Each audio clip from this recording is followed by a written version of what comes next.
नमस्कार दोस्तों।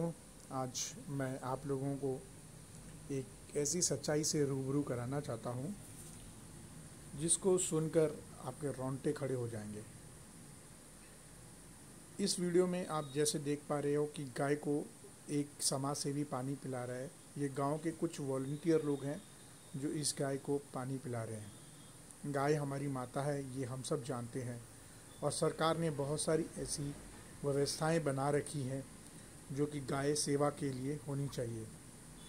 और इसमें दो राह नहीं है कि सरकार जो है लगातार परिश्रम कर रही है कि गांव को सुरक्षित जगह मिल सके। मैं आपको इस वीडियो में एक ऐसे गौशाला लेकर जाता हूं जो कि आजमगढ़ में है। ये 22-22.5 बीघे में फैला हुआ एक गौशाला है। तमौली करके एक गांव है, वहाँ पर आज सुबह मैं करीब 6 बजे से 10 बजे के बीच यहाँ पे रहा और यहाँ की दशा को देखा। बहुत दर्दनाक था। देखिए ये कितना बड़ा है। यहाँ पे मोर भी है। सरकार ने यहाँ पे तालाब भी खोद रखे हैं, बोरिंग का पानी भी है और बहुत सारी गायें हैं। जब मैं यहाँ पहुँचा तो मुझे कोई भी कर्मचारी जो इसकी सेवा के लिए सरकार ने नियोजित कर रखा है या जिनको जिम्मेदारी दे रखी है वो वहाँ पे मौजूद नहीं थे। ना ही उनका मोबाइल नंबर कहीं लिखा हुआ था कि कौन इसकी देखरेख करेगा। हम यहाँ पे करीब 4 से 5 घंटे रहे और यहाँ के हालात देखकर हमें बहुत दर्द हुआ। ये गाय जो अपनी अंतिम सांसें गिन रही है, उसके कान पे एक टैग लगा है। आप इस टैग से इस गाय को आइडेंटिफाई कर सकते हैं और ये अपनी आखिरी सांसें गिन रही है, यहीं पड़ी हुई है। गांव के ही कुछ लोग हैं जो इस दशा को देखकर उनको तरस आती है और वो आके इसको पानी पिलाते हैं। हमने गांव का निरीक्षण किया।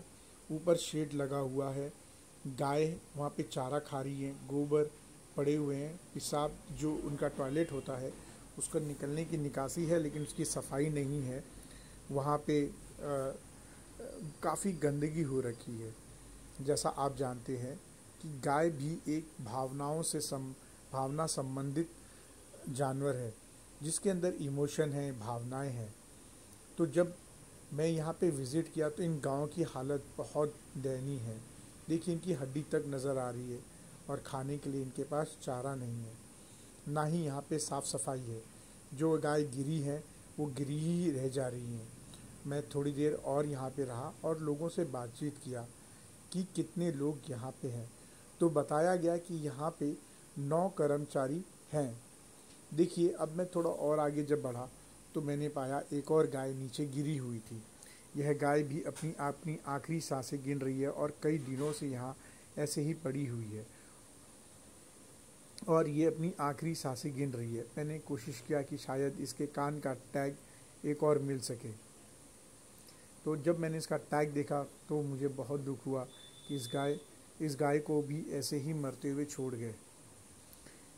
जिन गाय और बैलों को लोग अपने लिए रखते हैं, दूध पीते हैं, उनसे खेती कराते हैं, कितने ही ना जाने कितने ही उनके मेहनत की वजह से डॉक्टर बनते हैं, इंजीनियर बनते हैं या फिर अपनी ज़िंदगी में तरक्की पाते हैं, रोज़मर्रा का खर्चा देखते हैं, और जब उनको ऐसे मरते हुए हालत में छोड़ जाते हैं तो ऐसा लगता है कि कहीं ना कहीं उनकी संवेदनाएं मर गई हैं। क्योंकि जब वो ज़िंदा थी, बड़ी थी, जवान थी तो उन्होंने दूध पिलाया और अपने उसके घर को पाला पोसा। कितने ही बच्चे उसके दूध पी के अफसर बने। देखिए ये भी एक गाय है, तो इसका भी कान का टैग पड़ा हुआ है और ये इसकी हालत है। ऐसा नहीं है कि हमारी गवर्नमेंट कुछ नहीं कर रही है, हमारी गवर्नमेंट बहुत कुछ कर रही है। गवर्नमेंट ने इतना बड़ा 22.5 बीघे का एरिया इसको दिया, शेड बनवा दिया, पानी की बोरिंग कर दी और 9 लोगों को नियुक्ति भी कर दी। केवल और केवल यहाँ पे एक डॉक्टर साहब हैं जिनके बारे में मुझे जानकारी मिली। वो रेगुलर आते और जाते रहते हैं और वो अपनी ड्यूटी निभाते हैं, लेकिन वो अकेले क्या कर पाएंगे जब यहाँ पे और 9-10 लोगों की ड्यूटी है और वो लोग बिल्कुल यहाँ पे नज़र नहीं आते हैं। रात हो गई, सुबह हो गई, सुबह 4 घंटे भी हो गए, हम लोग यहाँ भटकते रहे, लेकिन वो 9 कर्मचारी अभी तक नज़र नहीं आए। देखिए यहाँ पे क्या है, पूरा गोबर आसपास फेंका हुआ है। कुछ ही दूर पे देखिए ये हड्डियाँ पड़ी हुई है। एक गाय यहाँ पे मर के सड़ गई और उसकी हड्डियाँ वहाँ पे पड़ी रही। आप खुद स्वयं सोच सकते हैं कि जब गाय लोग अपने साथ की गाय को इस तरीके से मरती देखती हैं, या स्वयं भी हम अगर ये महसूस करें कि हम खुद भी अगर किसी को अपने सामने मरते गलते और सड़ते देखेंगे तो कितना दर्द महसूस होगा, कितना भयानक सिचुएशन होगा। सेम भावना इन गाय के अंदर भी है। ये गाय, यहाँ पे जो व्याप्त बदबू है वो इन गाँवों तक जाती है। देखिए इनकी उदासीनता देखिए कि ये एकदम उम्र से एकदम उदास हो गई हैं। क्यों? क्योंकि ये जब देखती हैं तो इनकी संवेदनाएं हिलने लगती हैं। ये इनके अंदर भी हमारी तरह भावना है। मेरी आप सभी से ये अपील है कि यदि आप ये वीडियो देख रहे हो तो कम से कम इसको अधिक से अधिक लोगों को शेयर करें। इस गाय के लिए अगर कुछ कर सकते हैं तो आप इतना करिए कि इसको शेयर करिए। ये इतनी सुंदर सुनहरी गाय है, बहुत बढ़िया गाय है, लेकिन 12 साल की इसकी उम्र है और बिना खाए पिए एकदम सूख गई है। केवल सूखा भूसा है पड़ा हुआ है जो कि गंदा हो गया है और सड़ सा गया है। कोई देख रेख नहीं है, बिल्कुल भी नहीं है। इस गर्मी में, इस गंदगी में ये ऐसे ही पड़ी हुई है। यह कोई आम गौशाला नहीं है। ये सरकारी गौ रक्षा के लिए हमारे माननीय श्री चीफ मिनिस्टर योगी नाथ जी द्वारा बनाया गया है। वह केवल सुविधाएं दे सकते हैं, प्रशासन से दबाव डालकर जगह अलॉट करा सकते हैं, लेकिन जिनको यहाँ पे सैलरी मिलती है वो लोग को ये काम करना चाहिए। आपको ये भी बता दूं कि यहाँ पे जो 9 लोग सर्विस करते हैं उनकी एक व्यक्ति की सैलरी 32,000 रुपये है। अब सोचिए 32,000 रुपये की सैलरी लेने वाला गौ सेवक यहाँ से लापता है, और 9 के 9 ना ही उनका मोबाइल नंबर लिखा है, ना ही वहाँ पे कोई व्यक्ति है जो इनकी जिम्मेदारी ले सके। अगर इसके चारों तरफ बाड़ बना दिया जाए, केवल इस 22 बीघे के चारों तरफ बाड़ बना दिया जाए और इस ज़मीन को प्लेन कर दिया जाए और यहाँ पे अलग अलग एक एक बीघे में अगर खाने चारागृह बना दिया जाए, तो अगर इस एरिया में केवल ये गाय घूमकर चारा खा लेगी तो भी ये हष्ट पुष्ट और ज़िंदा रह जाएगी। तो इतना काम तो ये आराम से किया जा सकता है। मुझे लगता है कि सरकार ये सुविधा देने में बिल्कुल भी नहीं चूकी होगी, और मैं इस बात पे भी कॉन्फिडेंट महसूस करता हूँ कि सरकार ने पूरी व्यवस्था कर रखी होगी।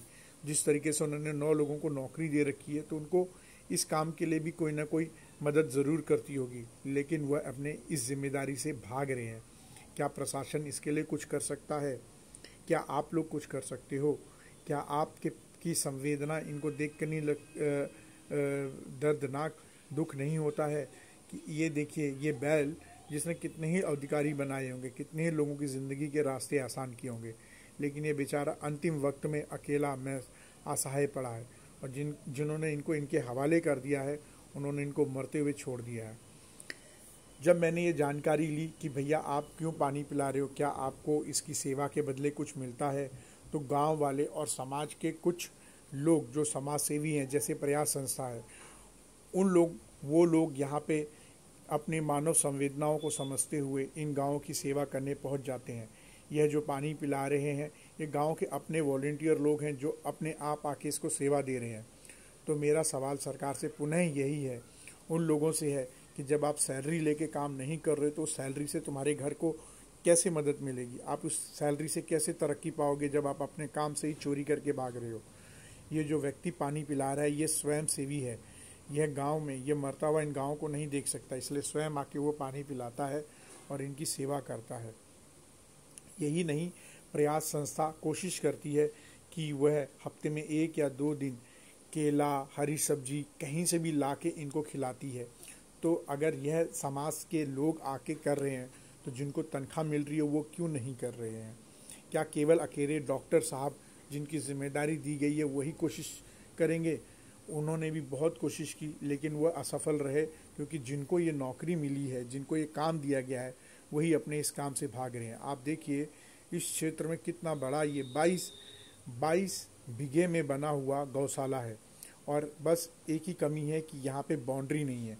अगर एक बार इसकी बाउंड्री बन जाए तो यह गाय सुरक्षित हो जाए, पानी की व्यवस्था हो जाए, और यह गाय केवल इस बाउंड्री में घूम घूम कर अगर खाएगी तो भी वह हष्ट पुष्ट और स्वस्थ रहेगी। तो मेरा आप सभी से निवेदन है कि आप सभी सरकार से गुहार लगाएं और चारों तरफ इसके बाउंड्री बनवाएं, और प्रयास संस्था, डॉक्टर साहब को और इन गांव वालों को मैं अपने दिल से धन्यवाद करता हूं और नमन करता हूं कि इनकी संवेदनाओं को समझते हुए वह इसकी सेवा कर रहे हैं और इसी तरीके से वो लोग इसकी सेवा करते रहेंगे। तो मैं आप लोगों से निवेदन करता हूं कि प्लीज़ इसको अधिक से अधिक शेयर करें और ज़्यादा से ज़्यादा लोगों को इसको पहुंचाएं और हमारे इस प्रयास में कि गौ की रक्षा हो, गौ तरक्की करें, इस अभियान से जुड़ें। मैं आप सभी को पुनः धन्यवाद शुक्रिया करता हूं और इसको अधिक से अधिक लाइक, शेयर और सब्सक्राइब करें। धन्यवाद।